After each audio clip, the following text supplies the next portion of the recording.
Maggot BSF merupakan fresh larva dari lalat black soldier fly. Maggot mempunyai kandungan protein tinggi yaitu 44%.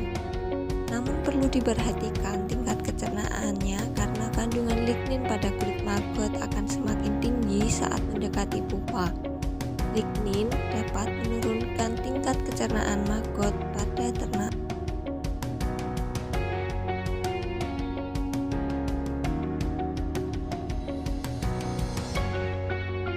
Lalat BSF berwarna hitam dan mempunyai ukuran 15-20 mm dengan lama hidup 5-8 hari. Lalat BSF tidak memerlukan makanan karena hidupnya yang singkat. Lalat jantan akan mati setelah kawin, sedangkan lalat betina akan mati setelah bertelur. Di alam, lalat tertarik dengan bau senyawa aromatik dari limbah organik yang dihasilkan dari proses fermentasi. Berikut adalah siklus hidup lalat BSF.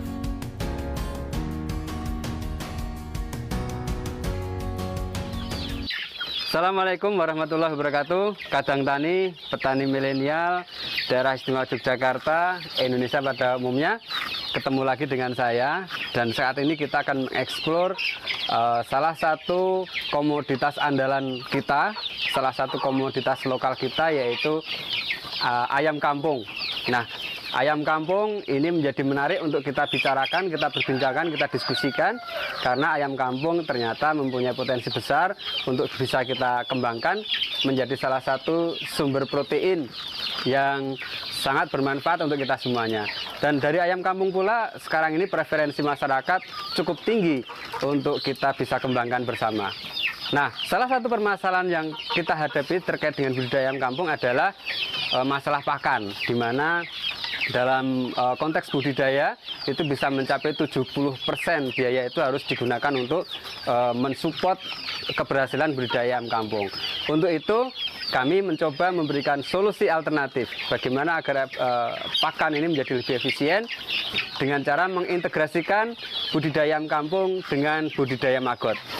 Ya, ini contohnya.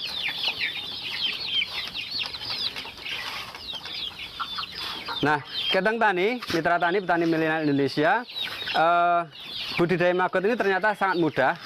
Karena kalau kita integrasikan dengan ayam, maka kotoran ayam yang jatuh dari atas ini langsung dimakan oleh maggot, diurai, dan sekaligus dikomposisi, sehingga dia terurai dan kotorannya itu tidak menjadi berbau lagi. Nah, artinya apa? Artinya bahwa dengan budidaya maggot ini bisa memberikan solusi alternatif kaitannya dengan masalah sosial, pertentangan yang ada di masyarakat, di mana biasanya mereka tidak suka dengan bau ayamnya, tapi suka ayamnya. Nah, itu kan ya masalah besar toh.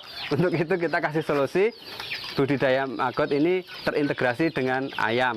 Nah, artinya dengan budidaya ayam terintegrasi dengan maggot ini pula, itu bisa menjadi solusi kaitannya dengan pakan. Kita coba lihat Kadang Tani ya, ketika ayam kita kasih maggot ini bagaimana. Nah, nih, mereka sangat antusias untuk memakannya, betul?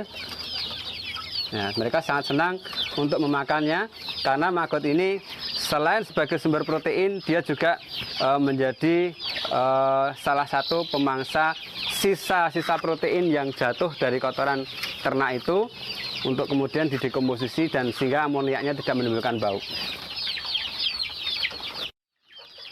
Oke, Kadang Tani, sebenarnya seberapa besar sih efisiensi kita kaitannya pemanfaatan maggot ini untuk pakan ayam? Nah, kita tahu setelah kita lakukan riset dari Balai Pengkajian Teknologi Pertanian Yogyakarta, ternyata maggot ini mempunyai kandungan protein sekitar 44%. Jadi hampir sama dengan tepung ikan, dimana tepung ikan itu bisa mencapai 60-66%. Jadi tidak kalah dengan tepung ikan sebagai pakan alternatif untuk menggantikan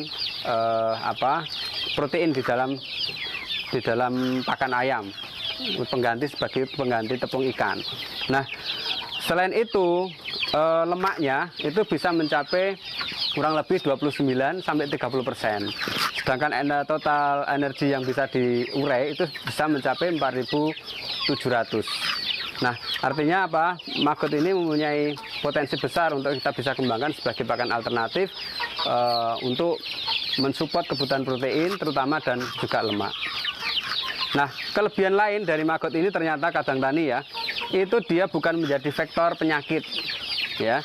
Jadi salah besar kalau kemudian maggot, wah ini maggot nanti kan uget-uget gitu ya. Itu biasanya orang persepsinya sudah negatif dulu bahwa dia adalah penghantar penyakit atau dia menyebabkan penyakit. Tidak, itu salah besar karena maggot ini justru akan tidak menjadi vektor penyakit. Kemudian yang selanjutnya juga maggot ini mampu mengurai seluruh bahan organik, baik itu yang berasal dari pakan ternak, kotoran ternak maupun juga dari limbah-limbah buah-buahan seperti ini. Ini contohnya adalah buah mangga, ya, buah mangga yang sudah busuk, yang tidak bisa dimanfaatkan lagi. Nah, ini ternyata bisa dimanfaatkan sebagai pakan alternatif seperti ini. Pakan maggot maksud saya. Nah, ini kita tahu nih, seperti ini. Nah, ini kita ambil dari pedagang jus atau limbah-limbah pasar semacam itu. Kelebihan maggot masih ini, ternyata maggot itu tadi sudah saya sampaikan mampu mengurai bahan organik baik dari kotoran ternak maupun dari buah. Nah, sehingga apa? Ketika kotoran itu jatuh, itu kan kandungan proteinnya cukup relatif tinggi. Nah, ini langsung diuraikan oleh si maggot sebagai sumber protein bagi si maggot. Nah, kemudian dia akan serap amonia yang ada di situ, nitrogennya, sehingga tidak menimbulkan bau di lingkungan. Artinya dengan budidaya maggot ini banyak sekali kemanfaatannya. Yang pertama, sebagai salah satu pakan alternatif untuk kita mengembangkan budidaya ayam kampung. Kemudian yang kedua, mengurangi permasalahan sosial, karena dari budidaya ayam kampung ini terintegrasi dengan maggot ini, ternyata bau amonia yang ditimbulkan dari kotoran ayam ini langsung diuraikan sehingga tidak menimbulkan bau. Dan terbukti di sini saya tidak mencium bau amonia sedikit pun, bau kotoran ayam. Kemudian yang ketiga, dari budidaya maggot ini tentunya akan meningkatkan nilai tambah bagi petani, karena sebagai pakan alternatif tentunya secara ekonomi akan meningkatkan pendapatan petani secara real. Saya kira itu.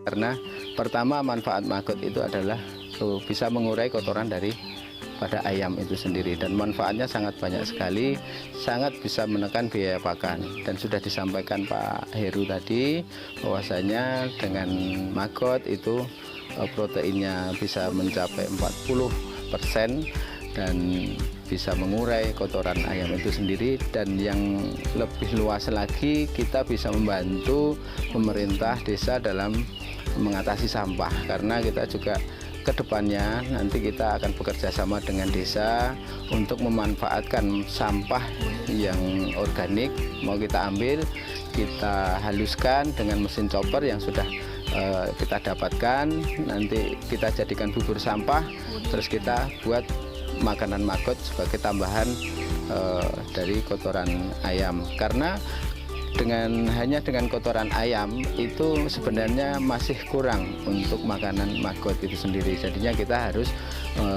dengan pakan organik yang lain seperti sampah pasar, sampah limbah rumah makan, dan yang lain sebagainya gitu. Untuk makanan alternatif itu sangat bagus karena banyak mengandung protein dan juga kita bisa menghemat makanan dari pabrik. Untuk penguraian limbah bagus, dikarenakan kalau kita tidak pakai maggot tersebut, baunya itu sangat menyengat.